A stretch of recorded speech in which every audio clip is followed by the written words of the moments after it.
I'm trying to be. I should be out there. I mean, my first in-ring appearance should have been with you, not with. Dude, I wasn't even there. I was in New York. I know, but how about the other month and a half that we've been together? Okay, I know that, but you know what the problem was. We were trying to figure out how to make Bubba be Bubba the best that he could be. And when you were in the studio that time, the numbers cracked, the numbers popped. And then there was a couple other things when you were on me in my office and you read me the riot act in my office. That's Bubba being Bubba. Yeah. But all of a sudden, just. All I'm just saying is there could have been other choices because we still could keep working on this. Yeah, well. But all I'm saying is if this is what you're going to do, Don't get mad at me by saying this. No. I'm not getting mad. No, but you can't talk. I know that you're always trying to talk me out. You're always trying to talk me out of things for your selfish reasons. I'm not going to. I don't even want to be with you because you are such a. I'm not even going to say it.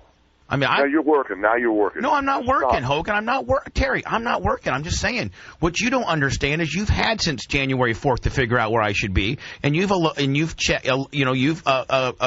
wanted me to be in the ring with you or do promos with you. Meanwhile, I asked Nash. I said, "Hey Nash, this is how it went down. You weren't there." I said, "Hey, so you're up in New York, hot shotting, Mr. Corporate guy that you are with Dixie up there, whatever." And so I said, "Hey Nash. You know what? I don't even know what I'm doing tonight, but how about letting me go out in the ring and just be part of your guys' little group?" And he's like, yeah, Hogan ain't here to shoot it down like he does everything else. And so we did it. That's exactly how. That's cool there, my friend. Okay, well, I didn't know what the segment would be. I'll admit that. And I didn't want to go. They made me pre-tape that thing with Machismo the day before I went. But all I'm saying, and I'm not working. I'm not trying to make good radio here. All I'm just saying is that Manson and Ned are probably going to make a bunch of more songs about you because, dude, these guys, I don't even know if they're going to last for 3 or 4 more weeks. I know they're doing pretty good now because, the numbers are coming up on their segments. But all I'm just saying is I hated to see you go down that path. See, work on this some more. I'm like your girlfriend. I'm like your girlfriend, and I kind of moved on without you because I've been sitting here being, waiting for you. Dude, you're working. No, I'm not working, Terry. You're just being an idiot because you didn't get your way this time. That's a problem. All right, okay. Well, then you know what? I apologize. I just no, but I mean, how have you used me efficiently before? I'm just asking. I mean, dude, why I already told you you'd be mad at me for this conversation. No, stop right here. Stop there. Now, when you say, how have you used me, you're putting it on me. You know what the truth is? The last time I checked, Terry, you're the one that came on the... See, you can't argue with me, Hogan, because one, I'm the best arguer in the world. Let me say one thing. You're supposed to be the boss around there. You got on the air and bragged about it. No, let me just say one thing. You and I are friends in this, and you have to admit this is the truth. When you say TNA... I don't even know on a Thursday what I'm getting ready to do on a Monday. It's a day before the show and I don't even know what's going on. And they got to get their act together. And now you're saying, Hogan, you didn't know how to use me. The real truth is, you were involved in this creative process, Bubba. And I told you, help me come up with something. Tell me how to do this with you. So don't just say I didn't know how to use you because this whole time this has been going on, you have been involved the whole time, and even you couldn't come up with something that worked. So, yeah, because don't put it off on me. That's the truth. I know that's the truth, but I mean the reason why I couldn't come up with any of it is because you would never pull the trigger on anything. You'd always want Russo to rehash it or Dixie or anything like that. And meanwhile, now don't get mad at me again. I told you to be mad at me, okay? So I don't want this wrestling business to drive a stake between our friendship, and it really is. But the bottom line is, I made one call to Nash. Said, "Hey Nash, how about letting me hang out with you guys?" Russo didn't know about it. Bischoff didn't know about it. Dixie didn't know about it. And it just kind of organically happened. And it felt good, and the fans hate me. Well, that's not how Eric told me. Eric said that Nash pulled you in that room. Their room is next to my room. Right. That back room. Right. And that you were in there for probably about an hour and a half with them before the show started. And then all of a sudden... Yeah, I was in there an hour and a half having fun, man. We were having... it was... All right, well, cool. I'm fine with it. Okay. I'm fine with it. I'm totally happy for you. You know why we can't figure this out, Terry, is because we've never had to work together. We've always just been friends, and now we're working together. No, but I'm fine with it. And I just wanted to warn you because of the Mick Foley thing. I just don't want to see a bunch of that stuff happen to you. It won't happen because I'm with them now, and those guys, they're not... All right, cool. Okay, well, then I shouldn't have said anything.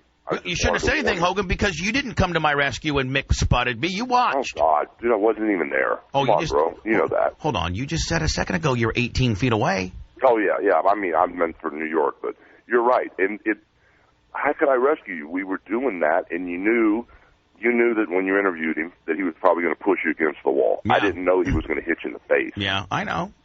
But that's the truth. It was supposed to be a push into that chalkboard gimmick thing. Right. And I even asked you if you wanted me to move the anvil case that was going to hit you right in the middle of the back. Right. And then when Mick hit you and unloaded on you, it blew all of our minds. I will tell you, I will stick up for you by saying after he did hit me and laid me out, you were the first there to make sure I was okay. So, I mean, I do agree. I do admit to that.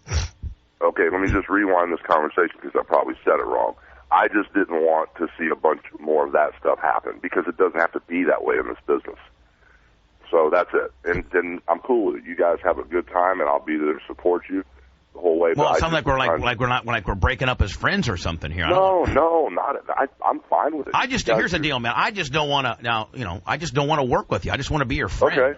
Okay, cool. That's fine too. I mean, I don't want you to quit TNA. I'm not going to quit TNA. I think I found my niche. Okay, well then I'm supportive of it, and I shouldn't have said a word, but because you're my friend, I just it felt uneasy to me. Right. I know those guys. Now let me ask you a question. I want you to be honest with me, okay? Because I want you to be honest with me.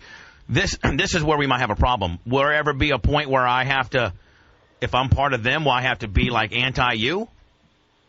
No, let's just let it happen naturally. I mean, if storyline-wise it gets edgy, or if in real, because I have some heat with him, really. I have some heat with Scott, you know. Yeah, I know in real. No, I mean, I know in real life you do. I do know that. Okay, so let's just let it roll out, and if it gets real serious, then it'll probably be great TV. I have a question. Yeah. Are you guys breaking up? No. No. I just was worried about him getting his clock. So you guys are still together. He goes to work.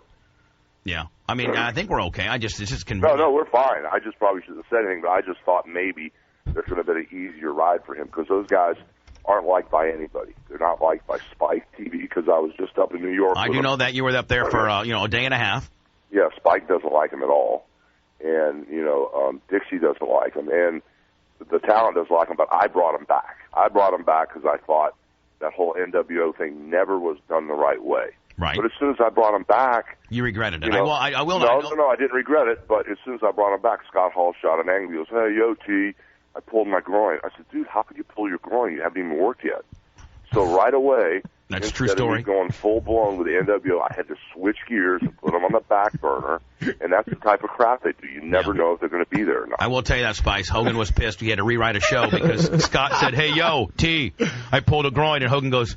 "You haven't even worked yet." He goes, "Training, bro." You know what, Ned? That's the guys I need to hang out with, right? I mean, Hell yeah. And Hogan fell for it. I mean, No, that's it. That's all. I just want to bring that up, but I didn't mean to start anything. I just want to let you know that I thought you could have chosen a better way to go. Yeah. You got me confused now because I hope that this isn't like the beginning. No. I'm way cool with it, bro. I'd love to see this thing roll out, and if it works, I need the help, and it'll be great. But if you get in over your head, I just warned you already. Yeah, you did. I didn't know that Dixie hated him. You told me. No, Dixie doesn't like him at all. At all. No, not at all. What could happen to Bubba if he gets in over his head? Oh, he'll just have more heat than anybody, and get fired. He'll have a target on his back by the boys, and instead of working a match and feeling comfortable, you never know when somebody's going to cheap shot you. That's the part I don't like about it. Exactly. Oh, geez, you don't have to do another song. Well, no, you mean just basically what's happened so far. I mean, boy, tell me this, man. Man, I want you to do a song about Scott Hall pulling his groin. I know that we can. I know we can talk about it candidly now because she's not with the company. I mean, did Kong? I mean, there was money to be made there. It was the first time in the history of the business